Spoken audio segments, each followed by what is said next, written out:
Thank you for calling ABC Airlines. This is Ren. How can I help? I see. I'll be more than happy to assist.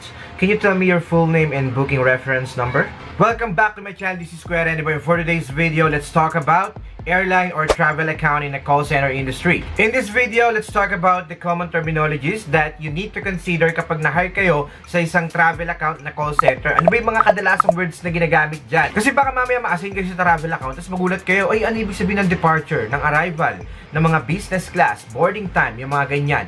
At least magkakaroon kayo ng idea sa video na to. At hindi lang yan, meron pa tayong roleplay mamaya na kung saan magkaka-idea kayo kung paano nga ba ina-assist ng isang call center agent ang mga customers nila sa isang travel account. Thank you for calling customer service.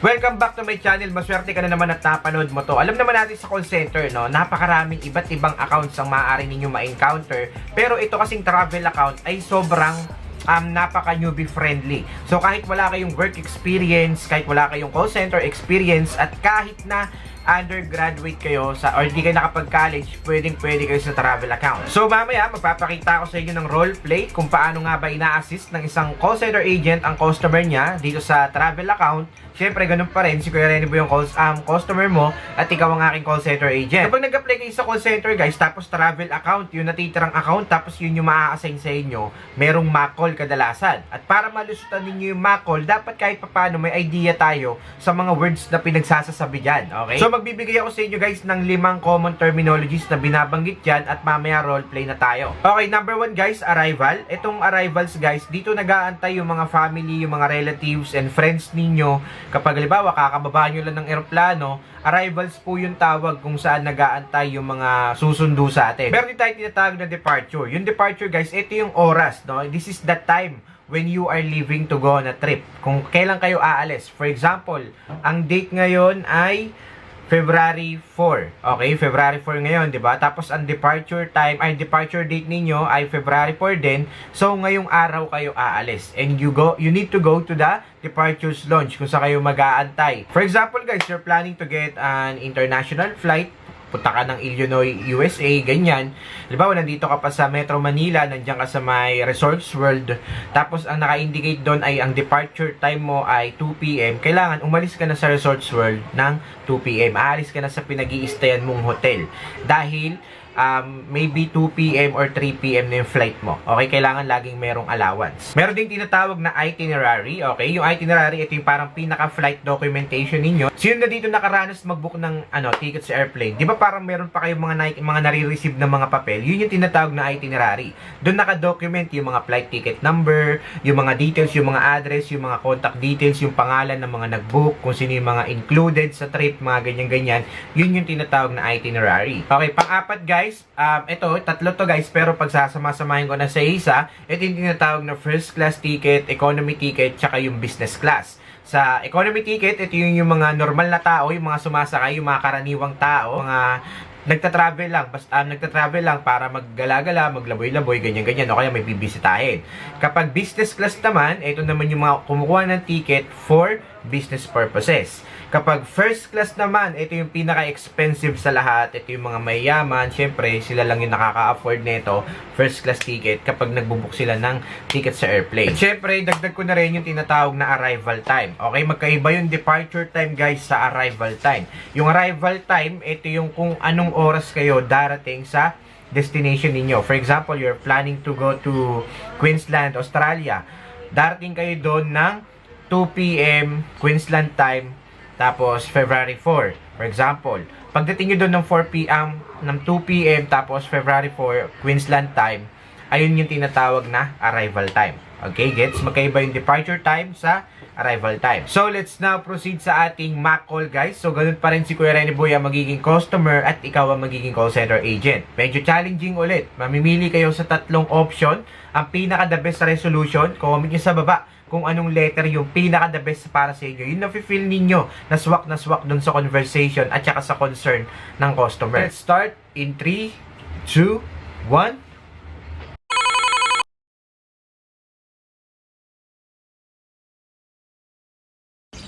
Hello, I have a ticket for a flight later this month.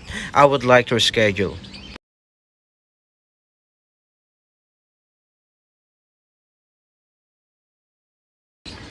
I'm not sure about the booking reference number, but it was scheduled to depart at 2 p.m. on the 23rd of February.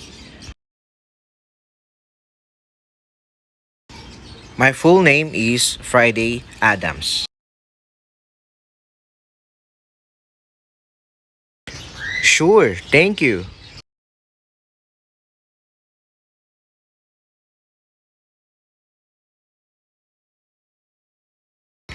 Actually, I would like to change both. If the next day on the 24th, do you have any morning flights?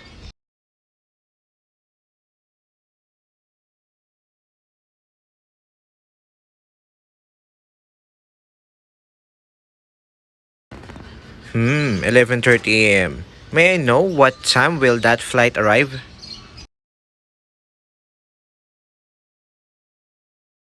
I see. It's a little late, but I'll go for it. Let's change it now to 11:30 a.m. 24th.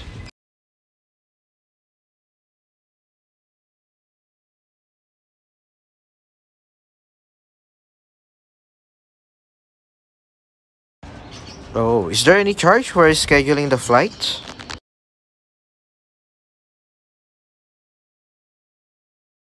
That's good to hear. Thank you and appreciate your service today.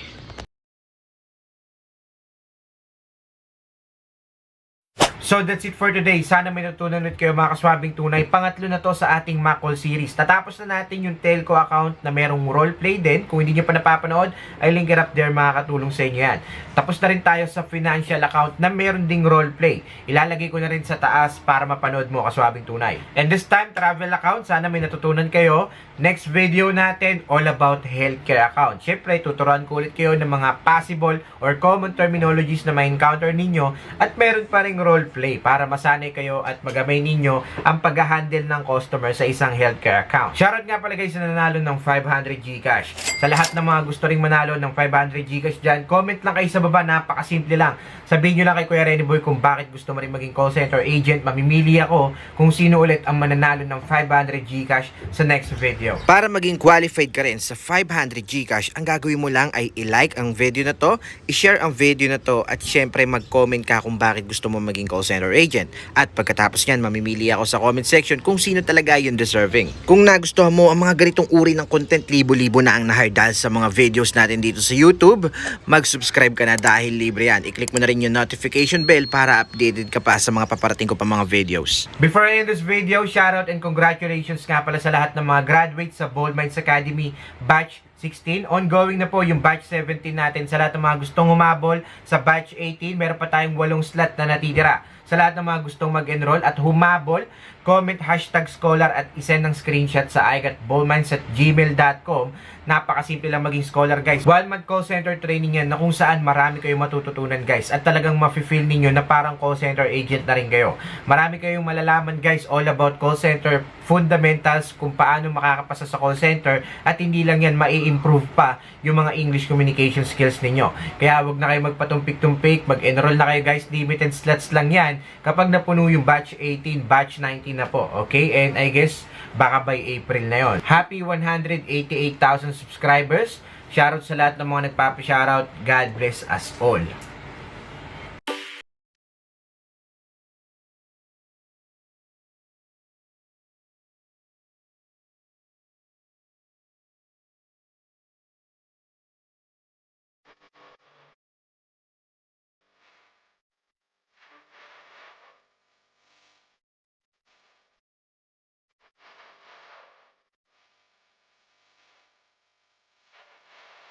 All right. Good evening.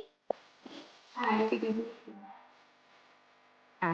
am Rosal and I will be your interviewer, and you are. I am Lucy.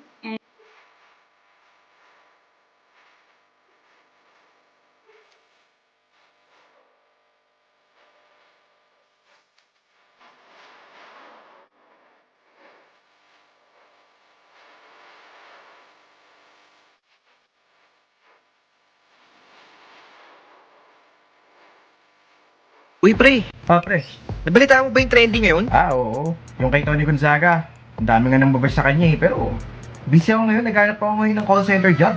Ikaw, naghanap ka pa ng trabaho. Meron akong isi-share sa'yo. Yung tipong pag-download mo ng app, pag-search mo, all about BPO. Introducing Job Yoda app. So, sobrang ganda guys, makakapili pa kayo kung anong gusto nyo. Work from home, merong on-site, may day shift, may non-voice, may mga local account pa. And guys, makikita nyo sa mismong app yung mga vacancies at saka kung magkano yung mga offer. Makakapili ka rin ng mga call center companies na malapit dyan sa lugar ninyo. At dahil 2023 na, mamimili kami ng dalawang winners ng 2,023 pesos Gcash yan. Kaya mag-download ka na ngayon, mag-register at huwag kakalimutan ang hashtag ReneBoy for JobYoda na promo code.